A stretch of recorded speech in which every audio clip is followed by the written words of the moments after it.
Hi friends, आज आपण परिमेय संख्येतील क्रमसंबंध म्हणजेच कंपॅरिझन ऑफ रॅशनल नंबर्स याचा अभ्यास करणार आहोत. कंपॅरिझन करायचं म्हणजेच काय तर लहान मोठेपणा ठरवायचा. आता हा लहान मोठेपणा ठरवण्यासाठी आपल्याला 3 चिन्हाची आवश्यकता असते. ती 3 चिन्ह या ठिकाणी दाखवलेली आहेत. ती चिन्ह तुम्ही पाहू शकता. त्यातील पहिलं जे चिन्ह आहे त्याला काय म्हणलं जातं? पेक्षा कमी म्हणजे लेस दॅन. दुसरं चिन्ह जे आहे ते बरोबर म्हणजे इक्वल टू दाखवण्यासाठी.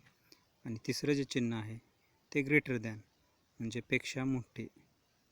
तर या 3 चिन्हाचा उपयोग करून आपण कोणत्याही 2 ज्या परिमेय संख्या दिल्या जातात त्याचं आपण कंपॅरिझन करू शकतो, त्याचा लहान मोठेपणा ठरवू शकतो. त्यासाठी आपल्याला काही नियम आहेत. अगोदर ते नियम आपण अभ्यासणार आहोत. त्यातील आता पहिला नियम आपण पाहूया. पहिला नियम काय आहे या ठिकाणी तुम्ही पहा. संख्या रेषेवर संख्येच्या प्रत्येक जोडीमध्ये डावीकडील संख्या ही उजव्या बाजूच्या संख्येपेक्षा लहान असते. लक्षात आला का हा नियम? की संख्या रेषेवरच्या कोणत्याही 2 संख्या जर तुम्ही घेतल्या तर त्या 2 संख्यापैकी जी संख्या डावीकडे आहे ती उजवीकडे असलेल्या संख्येपेक्षा लहान असते आणि उजवीकडची संख्या ही तिच्या डावीकडे असणाऱ्या संख्यांपेक्षा मोठी असते. हा तो नियम आहे. त्यानंतर दुसरा नियम जो आहे तो या ठिकाणी आहे की ऋणसंख्या ही नेहमी धनसंख्येपेक्षा लहान असते. हे नेहमी लक्षात ठेवायचं. हे नियम आपल्याला गणित शिकताना अतिशय महत्त्वाचे उपयोगी ठरतात. तर दुसरा नियम तुमच्या लक्षात आला असेल की ऋणसंख्या ही नेहमी काय असते? धनसंख्येपेक्षा लहान असते. यानंतर आपण बघणार आहोत तिसरा. हा जो तिसरा नियम आहे तो अतिशय महत्त्वाचा आहे.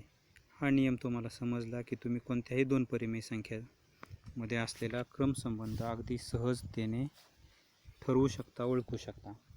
त्यातील पहिला नियम पहा. आता बघा 2 संख्या दिलेल्या आहेत, a छेद b ही पहिली संख्या आणि दुसरी संख्या दिलेली आहे आपल्याला c छेद d. ह्या 2 संख्या परिमेय आहेत आणि ह्या 2 संख्या परिमेय असताना जर b आणि d या जर धनसंख्या असतील तर ही कंडिशन नीट लक्षात ठेवा. b आणि d काय पाहिजे आपल्याला? धन. हे असं जर असेल तर काय होतं बघा. त्यात जर a गुणिले d, आता a आणि d या दोघांचा गुणाकार, a आणि d कुठं आहे बघा? या ठिकाणी a आहे आणि या ठिकाणी d आहे. पाहिलं का? a आणि d, हे a आणि हे d. तर या दोघांचा गुणाकार म्हणजे a गुणिले d आणि b आणि c या ठिकाणी आहे b गुणिले c म्हणजे ह्या दोघांचा गुणाकार. जर पहिला गुणाकार हा दुसऱ्या गुणाकारापेक्षा लहान असेल तर काय होतं ते या ठिकाणी दाखवले. तर पहिली संख्या ही दुसऱ्या संख्येपेक्षा लहान असते. हा पहिला नियम. त्यानंतर दुसरा नियम काय आहे? जर पहिला गुणाकार म्हणजे a आणि d चा गुणाकार आणि b आणि c चा गुणाकार जर समान असेल तर त्या दोन्ही संख्या पण काय असतात? समान असतात. आणि तिसरा महत्त्वाचा नियम काय आहे? जर पहिला गुणाकार हा दुसऱ्या गुणाकारापेक्षा मोठा असेल तर पहिली संख्या ही दुसऱ्या संख्येपेक्षा मोठी असते. हे तिन्ही नियम तुम्हाला समजले असतील. आता या नियमाच्या आधारे उदाहरणं कशी सोडवायची ते आपण बघणार आहोत.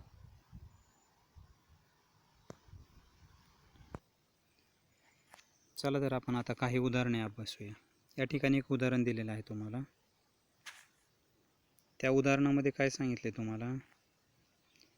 3 चिन्ह दिलेत आणि त्या तिन्ही चिन्हापैकी योग्य त्या चिन्हाचा वापर आपल्याला इथे करायचा आहे. चला तर मग पहिलं उदाहरण पाहूया आपण. पहिल्या उदाहरणामध्ये काय दिलं आहे आपल्याला?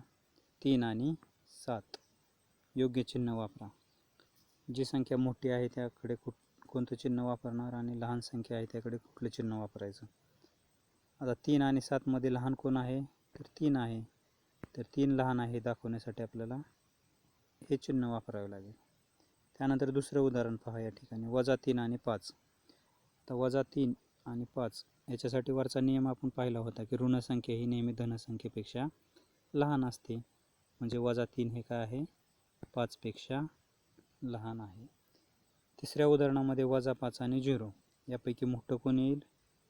0. इथं देखील हेच चिन्ह येईल. त्याच्यानंतर आहे उदाहरण क्रमांक 6 आपलं 4 आणि 5. आता 4 आणि 5चं उत्तर तुम्ही सांगू शकता. सांगा. उदाहरण क्रमांक 4 -6 आणि -8. संख्या रेषेवरती बघायचं. -6 आणि -8 यापैकी डावीकडे कोण आहे आणि उजवीकडे कोण आहे? तर -6 हे -8च्या उजवीकडे येते. उजवीकडची संख्या ही मोठी असते. 0 आणि 7 मध्ये कोण मोठं आहे? तर 7 मोठं आहे. अशा पद्धतीने या चिन्हाचा वापर करून आपण या संख्येचा लहान मोठेपणा पाहू शकतो. आता याच्यापेक्षा काही थोडी वेगळी उदाहरणे आपण पाहणार आहोत.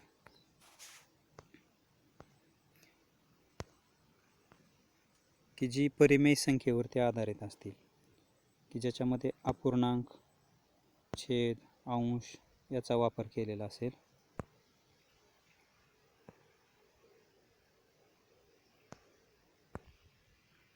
चला तर मग आता दुसरं उदाहरण आपण या ठिकाणी पाहूया. बघा 4/7 व 8/9 यामधील आपल्याला क्रमसंबंध ठरवायचा आहे.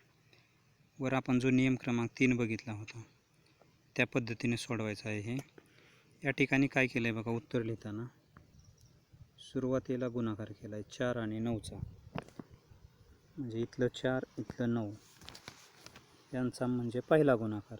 4 गुणिले 9 किती आलं? 36. आणि इकडचा अंश आणि इकडचा छेद म्हणजे 8चा आणि 7चा म्हणजे हा दुसरा गुणाकार. 8 गुणिले 7 किती आलं? 56. म्हणजे पहिला गुणाकार 36, दुसरा गुणाकार 56. आता आपल्याला कंपॅरिझन या दोघाचं करायचं, 36 आणि 56. तर 36 आणि 56 या दोघांपैकी मोठं कोण आहे?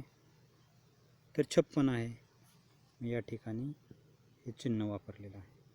म्हणजे दुसरा गुणाकार मोठा आला, म्हणजेच दुसरी संख्या काय आहे? पहिल्या संख्येपेक्षा मोठी आहे. अगदी सोपं आहे. याच पद्धतीनं आणखी एक उदाहरण आपण पाहणार आहोत. आता हे दुसरं उदाहरण बघा, या ठिकाणी सोडवून दिलेले तुम्हाला समजते का? पहा. आता या ठिकाणी दोन संख्या दिलेल्या आहेत आपल्याला, -3/5 व 5/3. आता यांचा लहान मोठेपणा ठरवत असताना सुरुवातीला पहिला गुणाकार करून घ्यायचा. पहिला गुणाकार म्हणजे काय? इथला आणि इथला. इथं काय आहे? -3 गुणिले 3. दोघाचा गुणाकार येतो 3×3=9 -9.